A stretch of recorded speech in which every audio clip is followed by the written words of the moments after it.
নমস্কার, ভতেশ্বর study class চ্যানেলে তোমাদের প্রত্যেকে স্বাগত। রাজ্যের হাসপাতালে হেল্পার পোস্টে নিয়োগ করা হচ্ছে, যেখানে যোগ্যতা হলো উচ্চ মাধ্যমিক পাস। যে কোনো শাখায় উচ্চ মাধ্যমিক পাস হলেই ফর্ম ফিল আপ করা যাবে। বয়স যেটি প্রয়োজন সেটা হলো 18 থেকে 45 বছর। চাকরির স্থান হচ্ছে পশ্চিমবঙ্গে, অর্থাৎ 23 জেলার প্রত্যেকটি জেলার প্রার্থীরাই তোমরা আবেদন করতে পারবে। ছেলে মেয়ে উভয় প্রার্থীরাই আবেদন করতে পারবে। তোমাদের ফর্ম ফিল আপ শুরু হয়ে গেছে, সম্পূর্ণ অনলাইনে ফর্ম ফিল আপ করতে হচ্ছে। আবেদনের শেষ তারিখ হচ্ছে 15ই জুলাই 2026। এর মধ্যেই তোমাদের ফর্মটা ফিল আপ করতে হবে। সম্পূর্ণ সরকারি হসপিটালে এই নিয়োগটি করা হচ্ছে। এই ভিডিওর মাধ্যমে কিভাবে তোমাদের ফর্ম ফিল আপ করতে হবে, কী কী ক্রাইটেরিয়া ফুলফিল করতে হবে, প্রত্যেকটি তথ্য থাকবে। অর্থাৎ A to Z তথ্য তোমরা পেয়ে যাবে আজকের ভিডিওর মাধ্যমে। ভিডিওটা প্রত্যেকের জন্য খুব ইম্পর্টেন্ট। বেশি করে শেয়ার করো এবং অবশ্যই ভিডিওটাতে একটি লাইক করে দাও। তো দেখো, প্রথমে তোমাদের একটি ওভারভিউ দিয়ে দিই। সেটা হলো WB হসপিটাল রিক্রুটমেন্ট 2026। এটি হলো সম্পূর্ণ একটি গভর্নমেন্ট হসপিটালে নিয়োগটি করা হচ্ছে। কোন পোস্টে নিয়োগ করা হচ্ছে? অফিস হেল্পার পোস্টে নিয়োগ করা হচ্ছে। এডুকেশন কোয়ালিফিকেশন কি প্রয়োজন? সেটা হলো উচ্চ মাধ্যমিক পাস। যে কোনো শাখায়, আর্টস থেকে হোক, সায়েন্স থেকে হোক বা কমার্স থেকে হোক, তোমরা যে কোনো শাখায় উচ্চ মাধ্যমিক পাস আউট করলেই তোমরা অ্যাপ্লাই করতে পারবে। এজ যেটি প্রয়োজন সেটা হলো 18 থেকে 45 বছর। 18 বছর হচ্ছে ন্যূনতম বয়স, আর ম্যাক্সিমাম বয়স হচ্ছে 45 বছর। সিলেকশন প্রসেস হচ্ছে ইন্টারভিউয়ের ভিত্তিতে তোমাদের সিলেকশন করা হবে, অর্থাৎ কোনো রকম রিটিন এক্সাম নেই। যেটা হবে সেটা শুধুমাত্র ইন্টারভিউয়ের ভিত্তিতে সিলেকশন হচ্ছে। এখানে তোমাদের পরবর্তী কি বলা হয়েছে দেখে নাও। পরবর্তী হচ্ছে যে জব লোকেশন হচ্ছে ওয়েস্ট বেঙ্গলের মধ্যেই জব লোকেশন, অর্থাৎ 23 জেলার প্রতিটি জেলা থেকে তোমরা ফর্ম ফিল আপ করতে পারবে।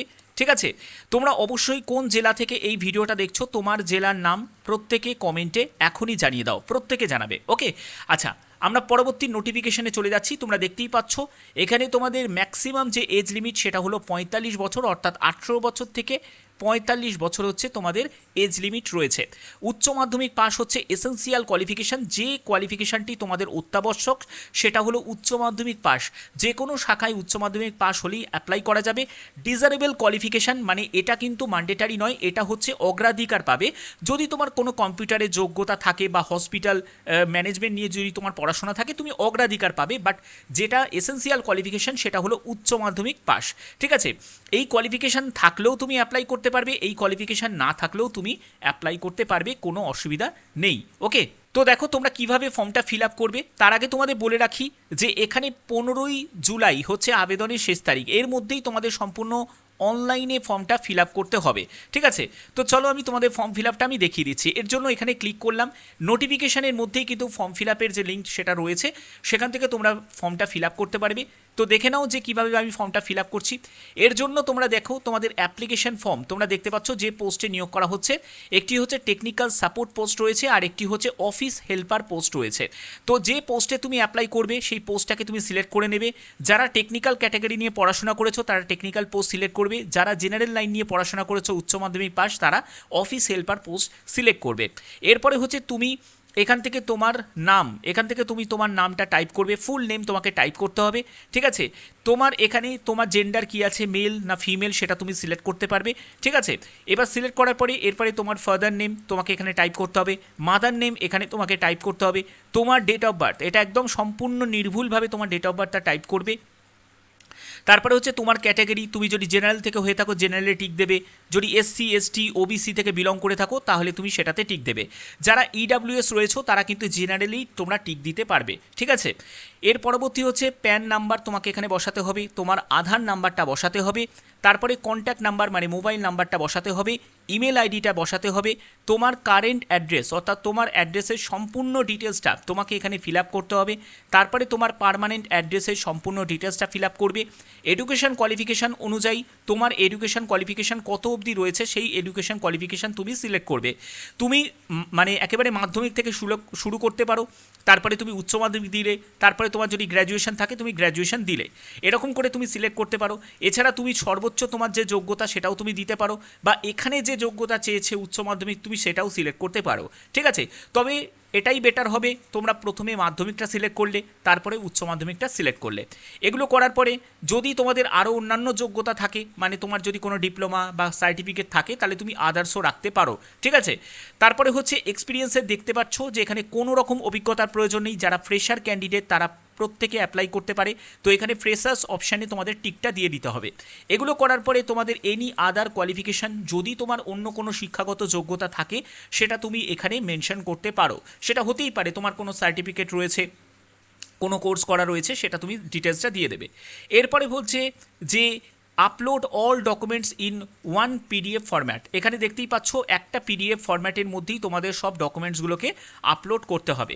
কি কি ডকুমেন্টস চেয়েছে সেটা হলো, প্রথমে হচ্ছে এজ প্রুফ। এজ প্রুফের জন্য তোমাদের 10th সার্টিফিকেট হতে পারে, মানে 10th অ্যাডমিট কার্ড হতে পারে, বা তোমার ডেট অফ বার্থের সার্টিফিকেট হতে পারে। তারপরে কাস্ট সার্টিফিকেট, ঠিক আছে, তুমি যদি SC ST OBC থেকে বিলং করো তোমার কাস্ট সার্টিফিকেট, তোমার প্যান কার্ড, তোমার আধার কার্ড, তোমার এডুকেশন কোয়ালিফিকেশানের সার্টিফিকেট মানে 12 সার্টিফিকেট। তারপরে তোমার যদি এক্সপিরিয়েন্স থাকে, সেটা না থাকলে তোমাদের কোনো প্রয়োজন নেই, তোমাদের অলরেডি আমি ক্লিয়ার করে দিয়েছি। আর আপডেটেড যদি কারিকুলাম যদি কিছু থাকে তাহলে তুমি সেটা দিতে পারো। এগুলো কিন্তু এই দুটো কিন্তু না দিলেও চলবে, কোনো অসুবিধা হবে না। বাট এই 1 থেকে 5 পর্যন্ত এগুলো সবই কিন্তু তোমাদের প্রয়োজন রয়েছে। ওকে, আচ্ছা, এর পরবর্তী হচ্ছে তুমি যে ডকুমেন্টগুলোকে তুমি আপলোড করলে, অ্যাড ফাইল করে করে তুমি ডকুমেন্টগুলোকে আপলোড করবে, এবং আপলোড পাসপোর্ট সাইজের একটা ছবি তোমাকে 10 MBর মধ্যে হতে হবে, সেটা তোমাকে আপলোড করে এখানে সাবমিট করতে হবে। সম্পূর্ণ ফ্রি অফ কস্টে আবেদন করা যাবে, ঠিক আছে। তো দেখো, তোমাদের এখানে যারা যারা তোমরা আবেদন করবে, আবেদন করার জন্য তোমাদের এখানে বলা হয়েছে যে নির্দিষ্ট ফরম্যাটেই তোমাদের আবেদন করতে হবে, অন্য কোনো মাধ্যমে তোমাদের আবেদন করা যাবে না। এবং সিলেকশন প্রসেসের ক্ষেত্রে তোমাদের যেটা হবে সেটা হলো, এই যে গুগল ফর্মটা রয়েছে সেই ফর্মটা তোমাদের ফিল আপ করতে হবে, এবং এজ প্রুফ, তোমার কোয়ালিফিকেশান, তোমার যাবতীয় ডিটেলসটা দিয়ে তোমাদের ফর্মটা ফিল আপ করতে হবে। ফর্ম ফিল আপের যে লাস্ট ডেট তোমরা দেখতেই পাচ্ছ 15 জুলাই 2026, এবং বলছে যে এখানে পরবর্তী সময় কিন্তু আর অ্যাকসেপ্ট করা হবে না। তোমাদের এই যে নিয়োগটি করা হচ্ছে এইমস হসপিটাল কল্যাণীর তরফ থেকে, এই নিয়োগ বিজ্ঞপ্তি জারি হয়েছে। এখানে বলছে শর্টলিস্টেড ক্যান্ডিডেটের যে একটা তালিকা যেটা প্রকাশিত হবে, সেখানে তোমাদের ইন্টারভিউ ডেট এবং ভেন্যু মেনশন করা থাকবে, সেই নির্দিষ্ট ডেটে তোমাদের উপস্থিত হতে হবে। রিটিন টেস্ট অ্যান্ড এখানে ইন্টারভিউ বলেছে, তবে ইন্টারভিউ হওয়ার সম্ভাবনাটাই কিন্তু বেশি, ইন্টারভিউয়ের ভিত্তিতেই তোমাদের সিলেকশন করা হবে। এখানে সাপোর্টিং কিছু ডকুমেন্টস লাগবে, যেগুলো তোমাদের বললাম, এবং আপডেটেড একটা সিভিও তোমাদের প্রয়োজন আছে। এবার তোমরা যারা যারা বায়োডাটা বানাতে জানো না, তারা বায়োডাটা রিলেটেড ভিডিও যারা চাও, তারা অবশ্যই কমেন্টে আমাকে জানাবে। যদি তোমাদের ম্যাক্সিমাম কমেন্ট আসে যে স্যার কীভাবে বায়োডাটা বানাতে হয় একটু বলুন, কারণ ইন্টারভিউ যখন দিতে যাবে তখন কিন্তু তোমাদের বায়োডাটা সাবমিট করতে হবে, ঠিক আছে।